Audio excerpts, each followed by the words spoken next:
predicación. Vamos a cerrar nuestros ojos ahí donde estén.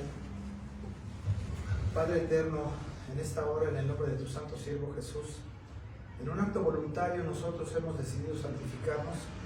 Hemos dejado todo lo que tenemos que hacer en este mundo para escuchar tu palabra. Queremos que esta palabra nos instruya, nos redarguya y que a través del poder de tu Santo Espíritu nos permitas ponerla en práctica, que es lo más importante. El objetivo es que todo lo que hagamos en esta vida te glorifique, Padre eterno, Dios Todopoderoso.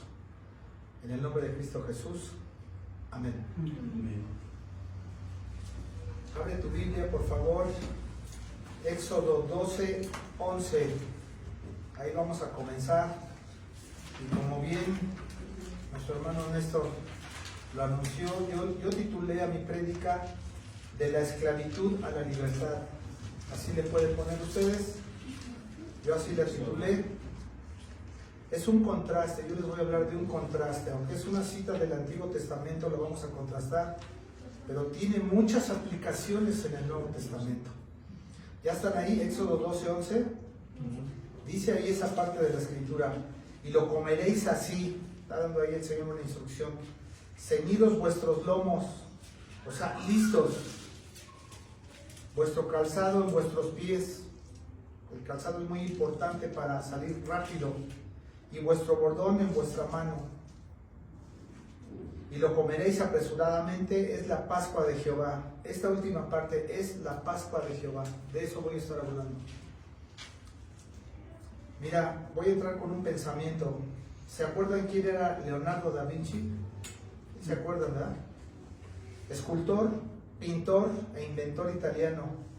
Él habló sobre la muerte y escribió este pensamiento. Él dice: así como una jornada bien empleada produce un dulce sueño, así una vida bien usada causa una dulce muerte.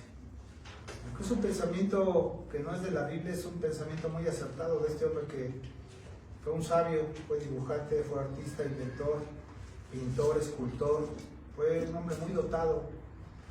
¿Por qué decidí entrar con este pensamiento? Porque acuérdense que en el contexto de las 10 plagas, en la parte final, Dios hace juicio a los dioses, a los demonios de Egipto, y manda al ángel de la muerte y destruye a todos los primogénitos de Egipto y también a todos los primogénitos de los animales.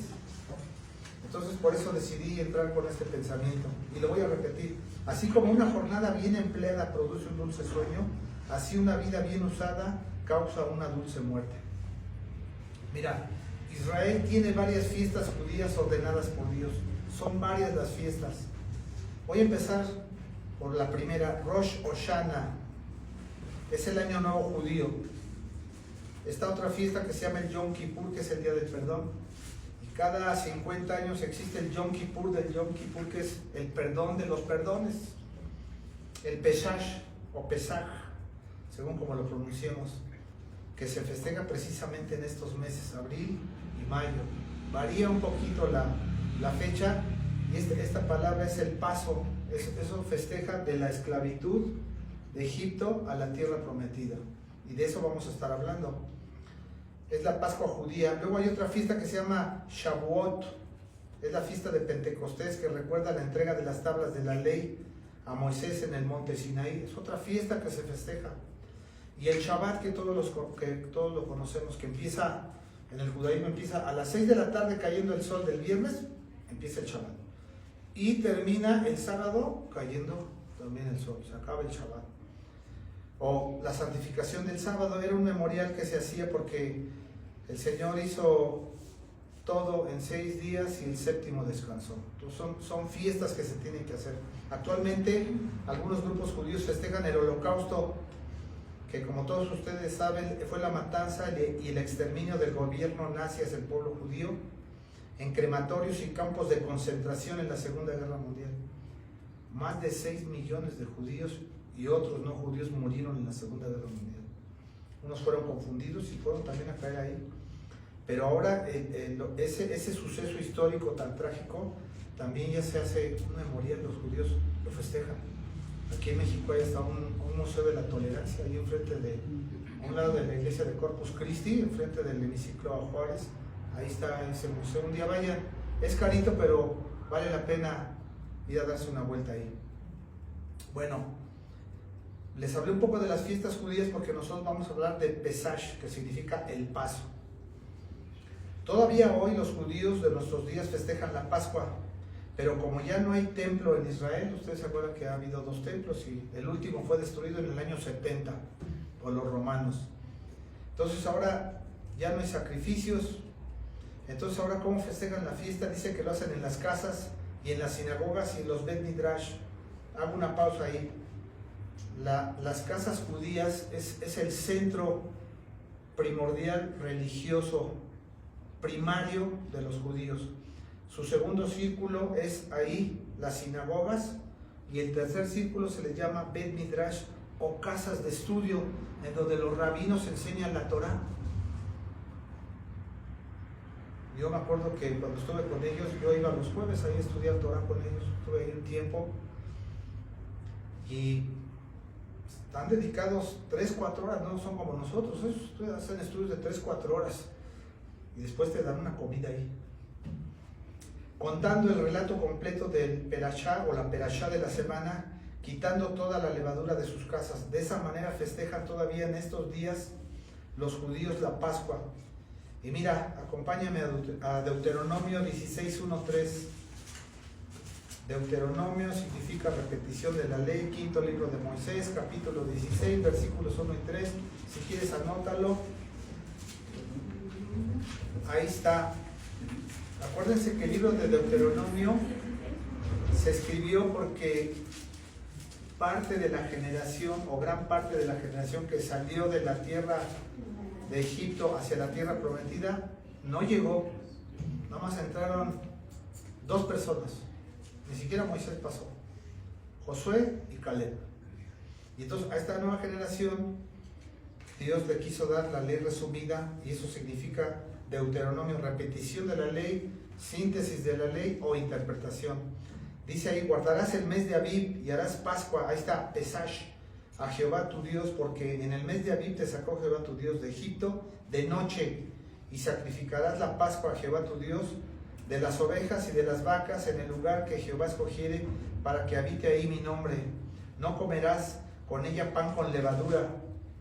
7 días comerás con ella pan sin levadura, pan de aflicción, porque aprisa saliste de la tierra de Egipto, para que todos los días de tu vida te acuerdes del día en que saliste de la tierra de Egipto. Es un memorial, está señalado.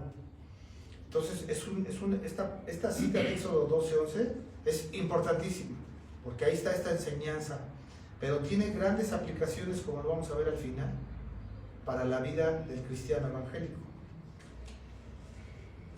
Libro del Éxodo, que estamos hablando de él. Te tengo que hablar un poquito del contexto para que podamos entender mucho mejor esta parte de la Biblia. Mira, el libro del Éxodo está situado dentro de la ley de Moisés, de los 5 libros de Moisés. Contiene 40 capítulos y 1165 versículos. Nosotros nada más vamos a explicar uno de esos 1165. Mira, en el original hebreo se escribe este libro Éxodo, S-H-E-M-O-T, Shemot. Cuando escuchen esa palabra significa Éxodo, cuyo significado literal significa y estos son los nombres, o esta es la lista. Pero en la transliteración del hebreo al español llegó a nosotros como salida. Por eso es que el libro se llama Éxodo, en inglés Exodus. La tradición dice que fue el mismo Moisés que lo escribió hacia el año 1425. No hay fechas exactas, pero es importante más o menos ubicarlo. Son muchos años antes de Cristo. El tema y el propósito del libro también es importante saberlo porque es para interpretarlo correctamente. Mira, el tema, la redención de Israel, lo saca de Egipto a la tierra prometida. De eso habla. Y el propósito, ¿por qué escribió Moisés el libro? Para mostrar el poder de Dios, su misericordia y su ley. Esto también es importante saberlo, hay un propósito.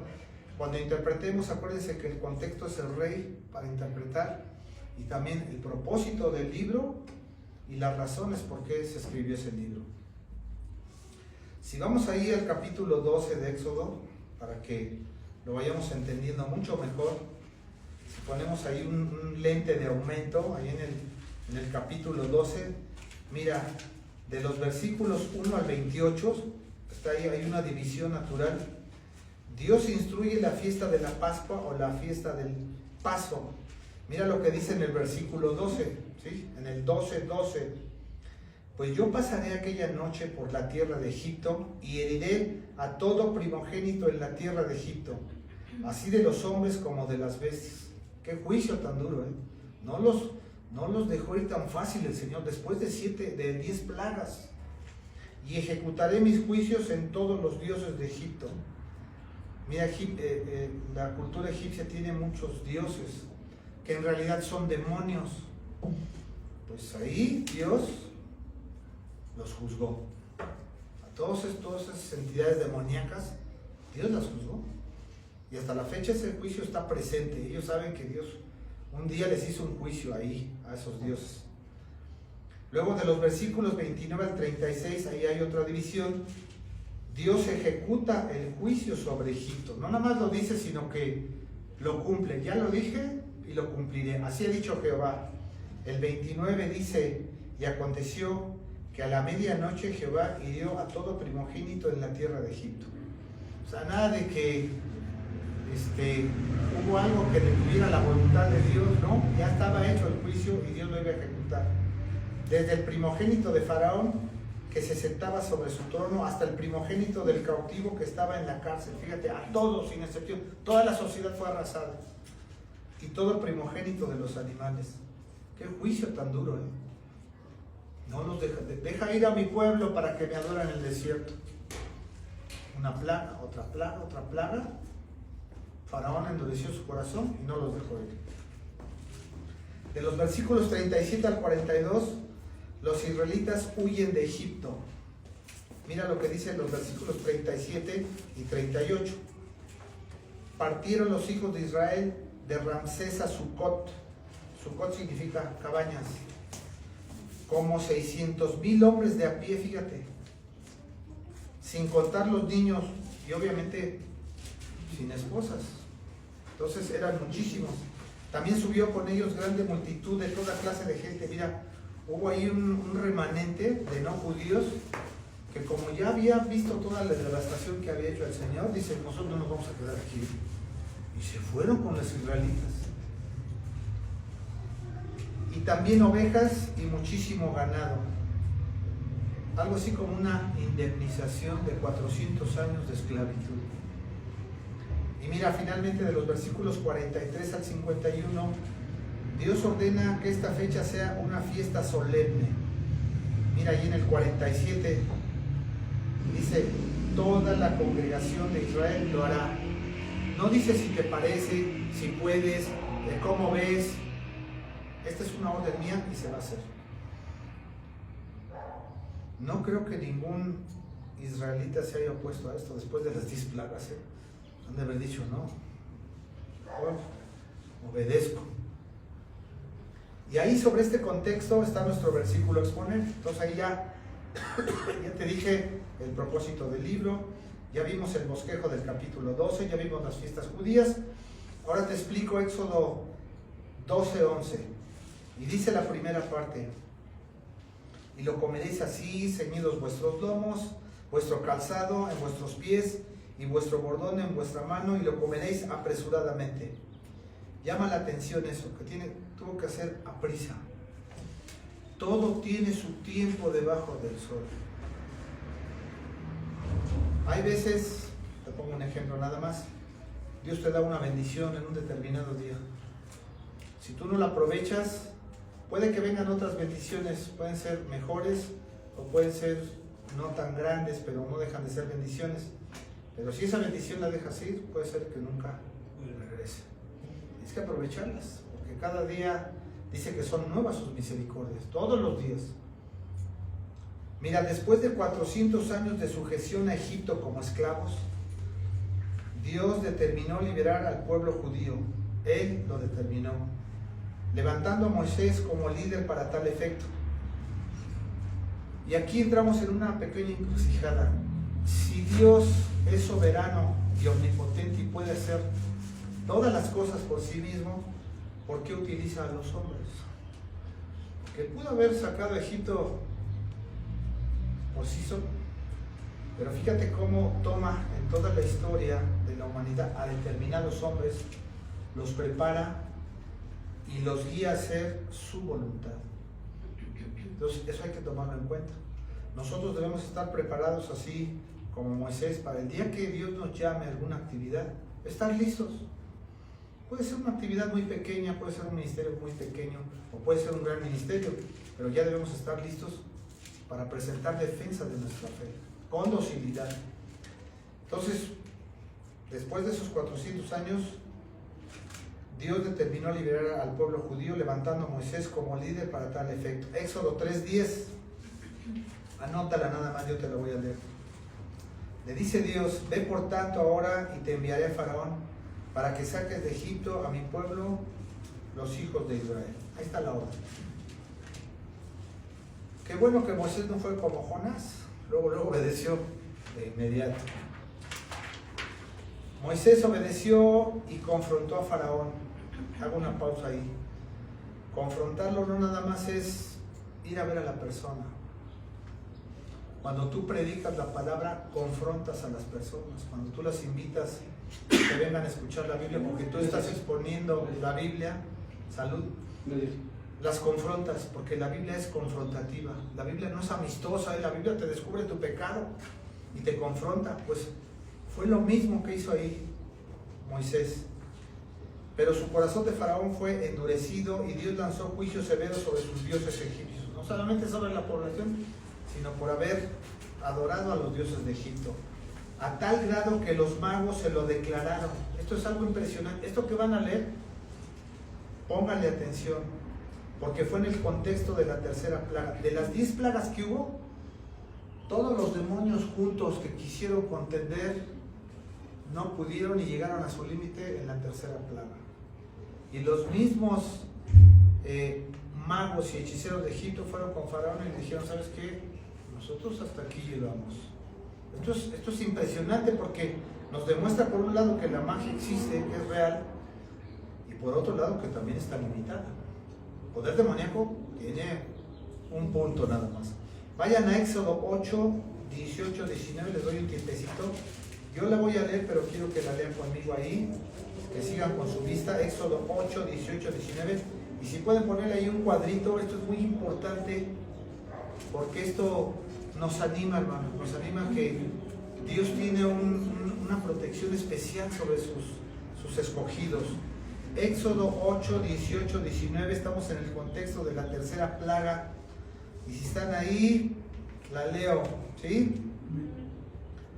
Y los hechiceros hicieron así también para sacar piojos con sus encantamientos. ¿Pero qué? No pudieron. ¿Pero qué? No pudieron. Y hubo piojos tanto en los hombres como en las bestias. Entonces los hechiceros dijeron a Faraón: dedo de Dios es este. Le está diciendo: mira, esto es un juicio muy severo, ya desde la tercera plaga. Eso nos anima, pero también nos da las grandes dimensiones de que Dios no anda con poquiterías. Cuando Él da una orden, todos se alinean. Cuando el Señor Jesús ya dictamina algo, como dice la Biblia, qué terrible es caer en manos del Dios vivo. Quítale a alguien que tiene una disciplina divina. Y qué feo es, porque ahí en Mateo 18 dice que si tu hermano peca contra ti, ve y exhórtalo a solas. Si pasa un tiempo y no te hace caso, lleva 1 o 2 testigos. Y si no te hace caso, bueno, pues dilo a la iglesia.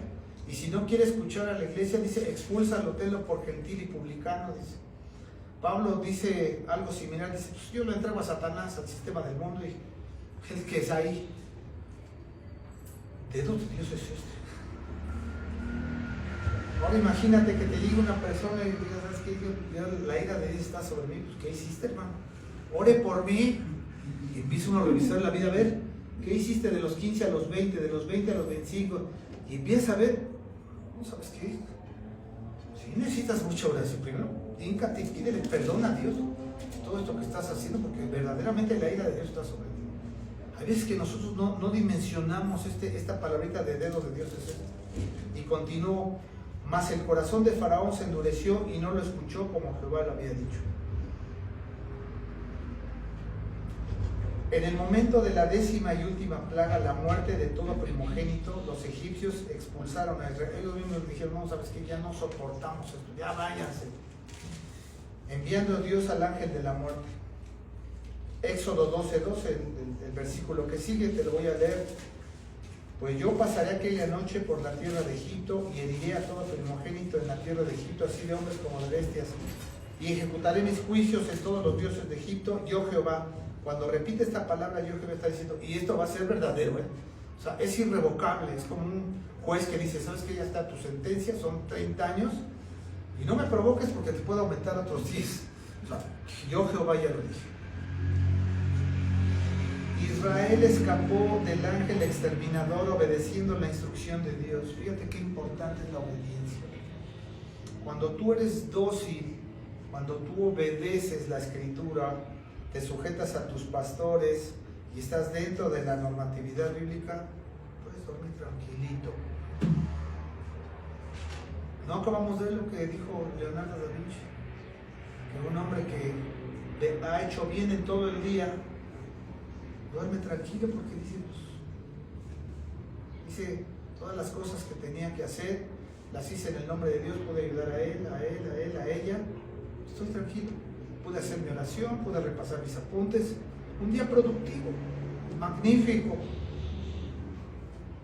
Israel escapó del ángel exterminador obedeciendo la instrucción de Dios y aplicando la sangre del cordero sacrificado en las puertas de cada casa.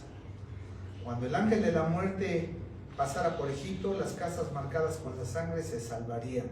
Ahí está la obediencia. De ahí el término hebreo Pesaj, que lo quiera anotar, P-E-S-A-J,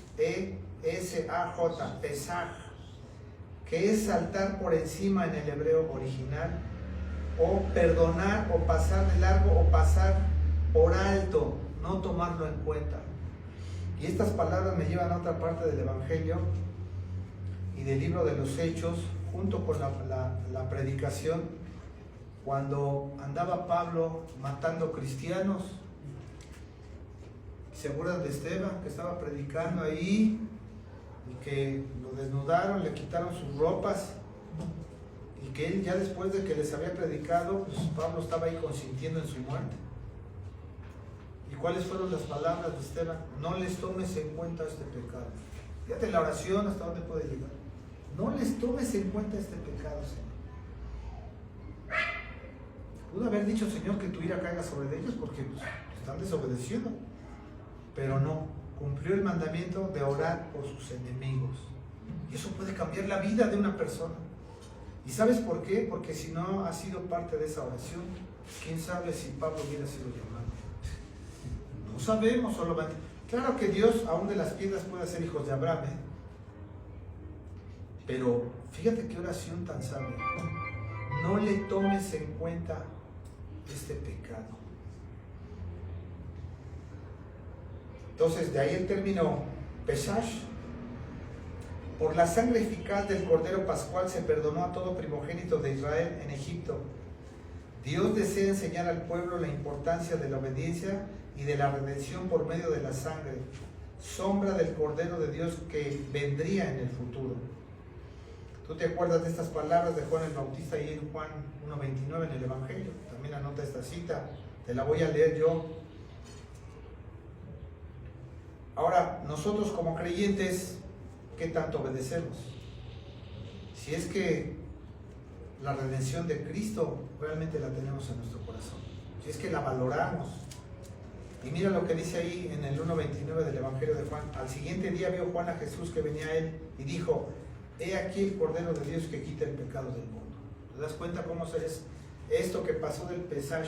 Es sombra de lo que había de venir. Jesucristo es el Cordero de Dios que quita el pecado del mundo. Este es uno de sus grandes nombres sagrados. Y esto del Cordero lo vas a ver cuando leas Apocalipsis.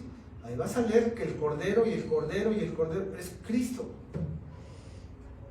Es la voluntad del Padre que todos adoremos a Cristo. Todo el mensaje de Dios es cristocéntrico. Cristo es todo. Por eso las 5 solas. Y dentro de una de ellas, solo Cristo. Israel, esa noche en particular y única, no ha habido otra, es particular y única, deberían de estar listos, vestidos y preparados para salir de la tierra de esclavitud, de pecado e idolatría. Deberían de asar el cordero y no hervirlo, comer el pan sin levadura junto con hierbas amargas, habiendo puesto la sangre en el lugar ordenado. Esa fue la instrucción que dijo el Señor. ¿Quieren salvarse? Ahí están las instrucciones. ¿Qué nos dice la Biblia a nosotros en el Nuevo Testamento? Arrepentíos y creed en el Evangelio. Todo está en Cristo. Todo sucedió como Dios lo indicó. Eso es lo bonito. Los egipcios les rogaron que se fueran a adorar a Jehová en el desierto. Ya váyanse, les dijeron. Ve cómo dejaron toda la tierra de Egipto completamente devastados por las plagas. En Éxodo 12, 35, 36, anótala. Éxodo 12, 35, 36, te la voy a leer. E hicieron los hijos de Israel conforme al mandamiento de Moisés. Mira, gracias a Dios obedecieron. No siempre encontramos esta palabra porque lo contrario es, y el pueblo de Israel era de dura cerviz, de corazón duro, tercos, necios. Pero aquí no, hicieron los hijos de Israel conforme al mandamiento de Moisés. Claro, ya estaban hartos de la esclavitud, dijeron, ya lo que tengamos que hacer para salir de la esclavitud. Pidiendo de los egipcios alhajas de plata y de oro y vestidos, y Jehová dio gracias al pueblo delante de los egipcios, delante de los egipcios, y les dieron cuanto pedían. Fíjate nada más, cuánto pedían. Dijeron, ya váyanse, ¿qué quieres? No, pues quiero tu refri, y también quiero tu estufa, y quiero tu cambio. No, es más, mira, si quieres llévate hasta el perico, pero ya vete, ya no te quiero ver aquí. Porque sabía que Dios, la mano de Dios, hasta los magos, nos dijeron, dedo de Dios, el juicio de Dios está sobre nosotros. Dios nos libre de que nuestra ciudad esté bajo el juicio de nuestro Señor Jesucristo, que tenga mejor misericordia. Y Jehová dio gracia al pueblo delante de los egipcios y le dieron cuanto pedían. Así despojaron a los egipcios, los despojaron. Los dejaron devastados, aparte de todas las 10 plagas. Y todavía Faraón, dice la Escritura, que se endureció y los persiguió. Pero ¿qué tal el Shekinah? Esa torre de fuego que estaba ahí en el día y en la noche y que no los dejaba pasar. Y luego, ¿qué tal después la apertura del Mar Rojo? Y todavía los persiguió y luego se cierra el mar y quedaron ahí devastados, no quedó nada. A partir de ese momento, qué juicio tan grande para esas pirámides de Egipto que las vemos. Para Dios dice, no dice la Escritura que Él quita y pone reyes. Yo quito y pongo reyes. Yo soy el que quito y pongo reyes. Por cierto, que ya vienen las votaciones, hay que ir a votar por el de su preferencia. Entonces, si seguimos leyendo el texto, dice, es la Pascua de Jehová. Sí, sigo explicando el texto de esa cita. La frase literal indica, es el perdón de Dios. Pascua la podemos entender así en ese conjunto, como el perdón de Dios de que no iba a matar a los primogénitos. Solo por la sangre. La sangre es importante. La sangre, aunque es real, también es un símbolo en la Biblia, un símbolo importante. El Pesach es un memorial, una fiesta solemne de un hecho portentoso de Dios a su pueblo, porque es portentoso en el sentido de que empezaron las plagas de menos a más. Llegando a la tercera plaga de los piojos, ya los brujos ya no pudieron hacer. Todos los demonios juntos dijeron, Dios, ya no nos metas en esto, Faraón. O sea, nosotros ya hasta aquí nos hacemos a un lado. Y todas las demás plagas, Dios empezó a demostrar todo su poder y su autoridad. Y pudo haber hecho la 11, la 12 y la 13, pero dijo, no, ¿para qué? 10 plagas nada más, son suficientes. Ahí vemos el amor y la misericordia de Dios. Pero estos hechos portentosos son testigos, esas 10 plagas son testigos de que esto fue real, de que Dios no jugó, de que cuando ejecuta un juicio, lo hace muy en serio. Y esto me lleva a otro pensamiento. Dios es tan justo, Dios es tan amoroso, tan misericordioso y tan tardo para la ira, que fue capaz de dar a su Hijo Jesucristo y abandonarlo allí en la cruz por nosotros. Y mientras nosotros le dábamos todos nuestros pecados a Él nos dio su vida. Qué acontecimiento tan extraordinario. Un cambalache muy feo, pero real. Y se quedó callado el Cordero de Dios que quita el pecado del mundo. Y todavía dijo, perdónalos porque no saben lo que hacen. Y como dice también Pablo, ¿desaprovecharemos esta salvación tan grande que tenemos? No, hay que aprovecharla. El nombre de Dios Jehová es un nombre compuesto que le fue revelado a Moisés con anterioridad. El texto hebreo original dice Yahweh, pero la traducción al griego es Jehová, pero significa yo soy. ¿Y dónde está ese nombre glorioso? Ahí en Éxodo también, en el 3, 14, 15, anótalo, yo te lo voy a leer. ¿Te acuerdas que se le aparece ahí en la zarza? Dice, ¿quién eres? Y respondió Dios a Moisés, yo soy el que soy. Y dijo, así dirás a los hijos de Israel, yo soy, me envió a vosotros. Además dijo Dios a Moisés, así dirás a los hijos de Israel, Jehová, y ahí está la identidad, el Dios de vuestros padres, el Dios de Abraham, ahí está la línea, el Dios de Isaac y el Dios de Jacob, no hay otro.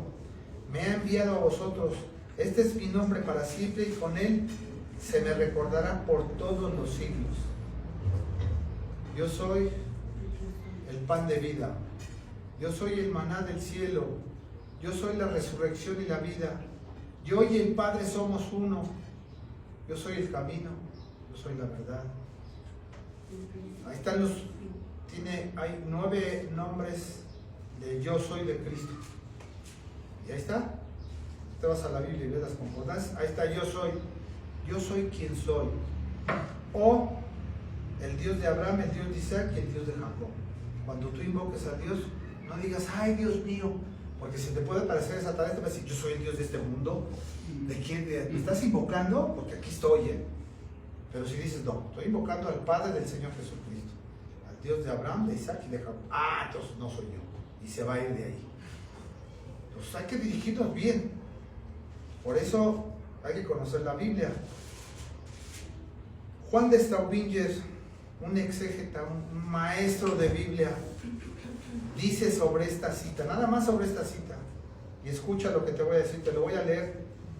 Dice, el Cordero Pascual es imagen del Cordero de Dios, inmaculado, que quiere decir sin mancha, que quiso sacrificarse en la cruz y se nos ofrece como un memorial en la Santa Cena. Fíjate cómo lo conecta. Del mismo modo que el Cordero Pascual libró a Israel del ángel exterminador que traería muerte, así Jesucristo nos libera del pecado, del mundo, de la carne, de la muerte y del poder del diablo. Fin de la cita. Sí sabe, creo que sí sabe, pero yo nada más se los quise leer para que nosotros también sepamos. Te doy algunos ejemplos. Mira, desde aquel momento de la historia, el Israel antiguo celebró la Pascua o el paso de la esclavitud a la tierra prometida cada primavera en respuesta a una obediencia absoluta al Dios Todopoderoso. Éxodo 12:14, te la leo, anótala nada más. Y este día os será en memoria, es una memoria, y lo celebraréis como fiesta solemne para Jehová durante vuestras generaciones, por estatuto perpetuo lo celebraréis. Haced esto en memoria de mí. ¿Te suena familiar? Sí. La Santa Cena. ¿Verdad?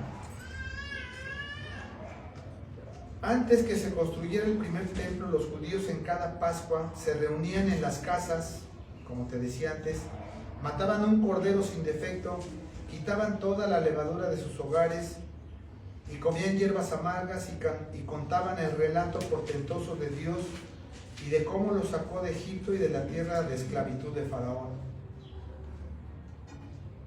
A esto los judíos le llaman el Pesach, como ya te lo dije, pero es un memorial.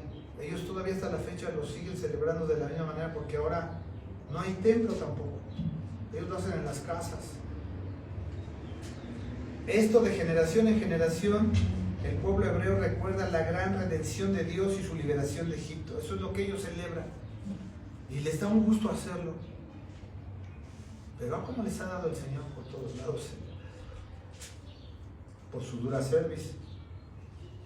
En el tiempo de Cristo encarnado, los judíos la celebraban. De hecho, los padres del Señor, José y María, obedecían el mandamiento, y Jesús también. El pasaje que nos acaba de leer nuestro hermano Néstor, allí en Lucas 2, 41, 42. Iban sus padres todos los años a Jerusalén en la fiesta de la Pascua, y cuando tuvo 12 años, subieron a Jerusalén conforme a la costumbre de la fiesta. Mira qué ejemplo le daban sus padres. La semana pasada vimos el altar devocional y vemos que los ejemplos de los padres son muy importantes para todos. Si tú ves a tu papá que ora, que estudia, que enseña la Biblia, bueno, algo le vas a aprender. Algo le vas a aprender. Entonces, ahí está el testimonio. Durante su ministerio público, Jesús iba a festejar la Pascua. También Él se sometió. Él obedeció el mandamiento. Porque Él pudo haber dicho, no, pues yo soy Dios. Yo soy el Mesías. Pero hasta cuando fue a bautizarse dice, conviene que estas cosas sean así. Bautízame. Y también cuando llegó la fiesta de la Pascua, dice en Juan 2:13, anótala. ¿Te acuerdas que entró ahí en Jerusalén, en la entrada triunfal? Entró en un pollino, en un asno tiernito. Tomaron ramas de palmeras y salieron a recibirle y clamaban, Hosana, bendito el que viene en el nombre del Señor, el Rey de Israel. Esto en el contexto de la entrada triunfal a Jerusalén. Pero te voy a decir algo, mira, estos mismos que en la entrada triunfal de Jerusalén estaban contentos, fueron los mismos que gritaron, crucifícalo. Porque la gente nada más actúa no por el conocimiento bíblico, sino por las emociones. Cuidado con eso. Hay que tener cuidado nosotros, pero vamos a ver, a veces fríos. No quiere decir que seas un hielo, más ten cuidado en que en tu actuar sea bíblico. Hay cosas que nos van a doler, pero se van a tener que resolver. Como cuando te sacan una muela, que ya no la aguantas y vas con el doctor o con la doctora y te la quitan y hasta sientes como que ya dices, que a todo dar. Jesús en la última cena con sus discípulos en Jerusalén, poco antes de ser capturado, traicionado, juzgado, martirizado, festejó la Pascua en obediencia. Fíjate, aún estando, sabía lo que iba a pasar, sabía lo que iba a suceder, y vaya que le rogó al Padre, le dijo, Padre, si es posible que yo pase este trago amargo, pero que no se haga lo que yo digo, sino que se haga tu voluntad. Yo creo que en un momento dado, todos como padres de familia o como trabajadores que somos, que estamos ya más grandecitos de edad, hemos tenido vacas flacas y empieza uno a ver qué vendes y sale el estéreo y sale a lo mejor un celular y sale un terreno, sale un coche, porque hay que, las vacas flacas se tienen que pagar, todos pasamos por ahí y a una vez decimos, Señor, pero te he estado orando, te he estado pidiendo, Señor, ayúdame. Y de repente el Señor empieza a mover una serie de cosas que tú ni sabes qué está fraguando el Señor. Y no falta quien te diga, yo te presto, o ya vendí tal cosa, y sales de la bronca y dices, ay Señor, gracias. Te salva el Señor. Y qué refrescante es que tengamos un Dios así que dice, yo estoy aquí, ve aquí, yo estoy contigo todos los días hasta el fin del mundo. Pero hay que estarle pidiendo al Señor. Y hay veces que oramos, Señor, yo quisiera que estas vacas flacas pasaran, pero que no se haga lo que yo quiero, sino tu voluntad. Y el Señor dice, ¿de veras? Porque yo siento como que te puedes aventar otro mes y uno dice, ¿otro mes, Señor? Y hasta se agarra uno así, ¿otro mes? Porque estás preparado. El error de los cristianos, ¿saben cuál es? Cuando estamos pasando una prueba nunca tenemos la precaución de decirle a la iglesia, hermanos, oren por mí porque tengo este problema. Y vas a ver cómo la fe sumada de todas las oraciones de los hermanos cambia la vida de las personas. por el amor que tienes en tu corazón por tu hermano caído, por aquel hermano que está enfermo, o que no tiene trabajo, o que está en vacas flacas. Pero tu oración es muy importante. Mateo 26, 1, 2. Cuando hubo acabado Jesús todas estas palabras, dijo a sus discípulos: ¿sabéis que dentro de 2 días se celebra la Pascua? Y que el Hijo del Hombre será entregado para ser crucificado. Fíjate qué Pascua. Les estaba diciendo: yo soy ese Cordero que va a morir. Toda la ira de Dios, de toda la humanidad, de todos los tiempos, del pasado, del presente y del futuro cayó sobre él, a tal grado que el Señor dijo: Dios mío, ¿por qué me has abandonado? Lo dejó solo y murió como un maldito por causa nuestra.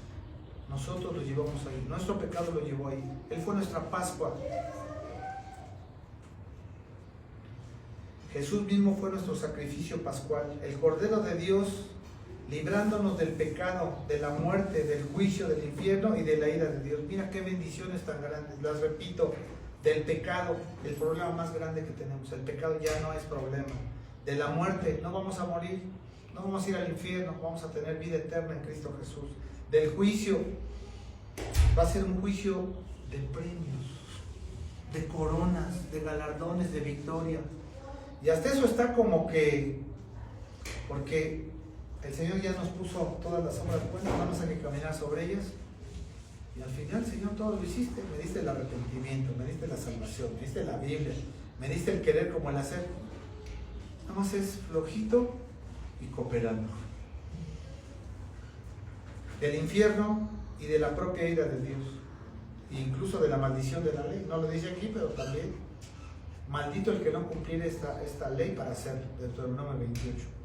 Y mira, 1 Corintios 1:7, aquí sí acompáñame, quiero que leas esta cita. 1 Corintios 1:7, Nuevo Testamento.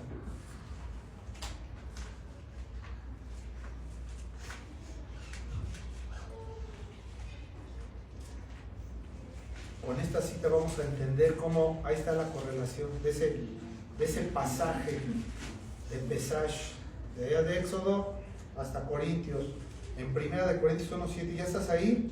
Sí. No dice si puedes, si quieres, no. Limpiaos, ¿sí? ¿Lo estás viendo ahí? Pues de la vieja levadura, para que seáis nueva masa. Viejo hombre, ¿no? ¿No es 1 Corintios? Déjenla pendiente, pero es esa cita. Dice: limpiaos pues de la vieja levadura para que seáis nueva masa sin levadura como sois, porque nuestra Pascua, que es Cristo, ya fue sacrificada por nosotros. Entonces, si vemos ese pasaje, la levadura es importante. Ya nos las ha quitado el Señor. Somos nueva criatura en Cristo Jesús. Nuestra mente está siendo renovada y estamos en ese proceso de santificación progresiva. ¿A qué nos lleva esto? Mira, son 7 puntos, 7 enseñanzas, 7 cosas que debemos hacer. Conociendo nada más esta parte de la Escritura, en los contextos lejanos, ¿a qué nos lleva? ¿Cómo hay que aplicarlo? Mira, para los cristianos, primer punto, para los cristianos, la Pascua abarca un símbolo profético señalado hacia Jesús, lo que iba a venir. La redención de nosotros por medio de su sangre. Esto es importante. La redención de nosotros por medio de su sangre. Sombra de lo que vendría. En Hebreos 10:1, anótala. Porque la ley, teniendo la sombra de los bienes venideros, ahí está, la ley era la sombra de lo que iba a venir, no la imagen misma de las cosas, nunca puede ser por los mismos sacrificios que se ofrecen continuamente cada año a ser perfectos a los que se acercan. ¿Qué es lo que quiere decir esta parte de la Escritura? Mira, aún la sangre de esos animales sin defecto solamente cubría el pecado, no lo perdonaba, lo cubría. Cuando viene el Cordero de Dios que quita el pecado del mundo, ese Cordero perfecto y sin mancha, celestial, Él sí puede perdonarnos los pecados, porque su sangre es totalmente diferente a cualquier sangre de este mundo. Esa sangre venía del cielo. 2. La sangre en los postes de los israelitas aplica ahora en la sangre de Jesús, derramada en el Calvario por sus escogidos. Tú conoces Hebreos 9:22, has pasado por ahí, te la leo, y casi todo es purificado según la ley con sangre, y sin derramamiento de sangre no se hace remisión, o dice otra versión, no hay perdón de pecados. La sangre es importante en ese sentido. No lo vayamos a ver como los carismáticos, que no, con la sangre de Cristo, protégeme. No es un arma espiritual, es un hecho que la sangre de Cristo perdona nuestros pecados, pero solamente la de Él. Yo no puedo utilizarla como la armadura, ni puedo utilizarla como la palabra de Dios para dar espadazos por todos lados. La sangre solamente sirve para el perdón de los pecados. Porque vamos a oír por ahí algunas líneas que utilizan la sangre de Cristo como un arma, y no puede ser eso. Es una mala interpretación. La sangre tiene un sentido, y casi todo es purificado según la ley con sangre, y sin derramamiento de sangre no se hace remisión. 3. El Cordero Pascual era una víctima que funcionaba como sustituto de los primogénitos. Ya había Dios dictado un juicio, señalando la muerte de Cristo como nuestro sustituto delante de la justicia de Dios en la cruz. Yo debía haber ido a la cruz por mis pecados. Sin embargo, en su amor, el Padre manda al Hijo, y entonces el Hijo es mi sustituto. Yo debía haber pasado por todo lo que pasó Cristo, pero mi sangre no sirve para nada. La sangre de Él sí sirve. Hay una parte en la Escritura que dice, San Pablo dice, yo quisiera morir por todo mi pueblo, Israel, con tal de que se salvara, pero dice lo mismo, dice, ¿yo qué? Soy pecador, mi sangre está contaminada, no puedo ser una víctima. Romanos 3, 24, 25 dice ahí, siendo justificados gratuitamente por su gracia, no nos costó absolutamente nada, mediante la redención que es en Cristo Jesús, a quien Dios puso como propiciación por medio de la fe en su sangre. No estuvimos ahí, fue un acto del pasado, pero lo hemos creído, y por esa fe salvadora hemos sido justificados para manifestar su justicia a causa de haber pasado por alto en su paciencia los pecados pasados. El mayor problema del hombre es el pecado, pero nosotros como creyentes ya no tenemos ese problema. Y hemos sido justificados. 4. La víctima tenía que ser sin defecto alguno. Esto es lo que los judíos llaman kosher, sin defecto. Cuando se hacen las fiestas judías, las bodas judías, el rabino revisa toda la carne, que no tenga defecto, que sea un animal sano, que no esté enfermo, nada, tiene que ser un animal sano. A eso se le llama sin defecto, la cual apuntaba a Jesús, indicando su total impecabilidad como sacrificio perfecto. Siendo luz de todas las cosas el Señor Jesús, Dios, Rey, Príncipe, Sacerdote, Gobernante, Todopoderoso, se humilla, se despoja, se hace carne, habita entre los hombres, obedece al Padre. Ya vimos cristología, ya vimos todo lo que es la cristología. Al final todavía intercede por nosotros. Perdónalos porque no saben lo que hacen. Y en toda esa vida de perfección complace al Padre, y el Padre nos perdona por Él. Sus méritos de Él nos han ayudado. Sin Él no seríamos nada. Le debemos mucho al Señor. Muchísimo, muchísimo, todo. Juan 8:46. ¿Te acuerdas de oír que ahí en el capítulo 8 estaban cuestionándolo? Dice, yo he andado enseñando en las plazas, en los mercados, en las sinagogas. Dice, ¿y de qué me acusan? Les dice, ¿de qué me acusan? ¿De sanar el Shabbat? ¿Me acusan de predicar la verdad? ¿Me acusan de hablar de las Escrituras? ¿De Moisés? ¿De Abraham? ¿De Isaac? ¿De Jacob? ¿De qué me acusan? Dice ahí en el 8:46, ¿quién de vosotros me redarguye de pecado? Está lanzando un reto aquí el Señor. ¿Quién de ustedes? Pues si yo digo la verdad, ¿por qué vosotros no me creéis? Y peor, lo dice esto porque le dice a Juan, los cojos caminan, los ciegos ven y los muertos resucitan. Entonces Juan dice, no, es el Mesías. Credenciales mesiánicas de Cristo. Esa es la impecabilidad de Cristo. Impecable, no hay ni una mancha ni arruga en él. 5. Los judíos celebraron la Pascua. Los cristianos tenemos un paralelo. Participamos de la muerte de Jesús al celebrar la Santa Cena. Lo recordamos. Sabemos que murió por nosotros. Sabemos que toda su gran obra nos es imputada. Hemos sido justificados. Pero que un día regresará. Es un memorial. Va a regresar por los suyos. ¿No dice ahí Juan 14 que está preparando el lugar y que vendrá por nosotros? Y Tesalonicenses nos dice que vamos a ser arrebatados. Va a venir por nosotros, va a venir por su iglesia. Primera de Corintios 11:24, espero no equivocarme porque ahí anótenla. Y habiendo dado gracias, lo partió y dijo, tomad y comed, este es mi cuerpo que por vosotros es partido. Haced esto en memoria de mí. Ahí está el paralelo. La Santa Cena. El paso, el memorial.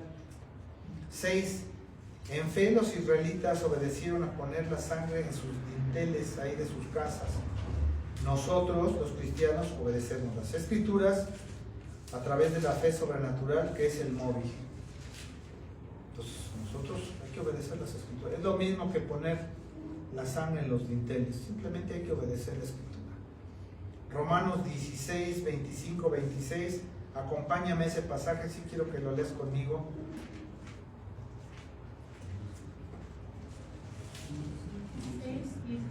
Romanos 16, 25, 26.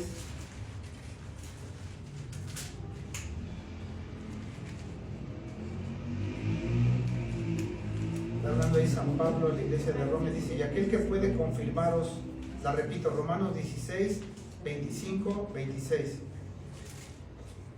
Y al que puede confirmaros según mi evangelio y la predicación de Jesucristo, según la revelación del misterio que se ha mantenido oculto, fíjate, se ha mantenido oculto desde los tiempos eternos, pero que ha sido manifestado ahora, y que por las escrituras de los profetas, ¿lo estás viendo ahí? Por las escrituras de los profetas, según el mandamiento de Dios eterno, se ha dado a conocer a todas las gentes para que obedezcan a la fe. Entonces hay que obedecer las escrituras y a los profetas. Ahora tenemos más que eso, porque tenemos el Evangelio y las cartas y hasta el Apocalipsis. Si nosotros leemos todo el Nuevo Testamento y todo el Antiguo Testamento, ahí está toda la línea de tiempo de Dios y la escatología cósmica, al final todas las cosas. El arrebatamiento, la gran tribulación, los juicios en el cielo, de premios, pero mientras aquí la gran tribulación, luego el milenio, luego el Armagedón, y luego cielos nuevos, tierra nueva, y luego el juicio de Satanás, el juicio del trono blanco. Todo eso está ahí en la escatología y nosotros ya tenemos toda esa información. ¿Qué decir de las bodas del Cordero? Que a veces ni las vemos ahí que están en Apocalipsis, pero ¿qué son las bodas del Cordero? Las bodas del Cordero son cuando nosotros, la iglesia, nos vamos a casar con el Señor. Vamos a ser los desposados y vamos a tener a Cristo como nuestro esposo y lo vamos a tener por siempre. Pero no nos preparamos para eso, para esa boda. ¿Cómo nos preparamos aquí para una boda? ¡Híjole! Y para la boda espiritual, para el arrebatamiento. 7 y última. La Pascua indica que debería de ser acompañado con pan sin levadura. La levadura indica corrupción y pecado, eso es lo que significa esa levadura. Para los creyentes aquí la aplicación es huir del mundo y también del pecado. ¿Qué hizo José con la esposa de Potifar? Salió corriendo. Nosotros también deberíamos de salir corriendo. Marcos 8:15. Ahí tenemos esa indicación de guardarnos de todo eso. Y Él les mandó diciendo, mirad, guardaos de la levadura de los fariseos y de la levadura de Herodes. Herodes representaba ahí el poder político y el poder social de Roma. Pero no nada más estaba hablando de ese poder político y social, también estaba hablando de la alta jerarquía judía, de los fariseos, de los saduceos y de los escribas, de los que transcribían la ley. Guardaos de ese tipo de levadura. Y lo mismo nos dice a nosotros. Somos, como dicen por ahí, seres políticos, sí debemos participar porque no nos podemos salir del mundo, pero debemos hacer las cosas bien. A César lo del César y a Dios lo de Dios, y los impuestos y la obediencia a Dios, simultáneamente. Excepto que nos pidan un mandamiento que contradiga los preceptos bíblicos, como el aborto, por decir un ejemplo. No matarás. No puedo. ¿Quién soy yo para quitar una vida? Hermanitos, que Dios les bendiga. Cuando pasen por esa cita, excepto por esa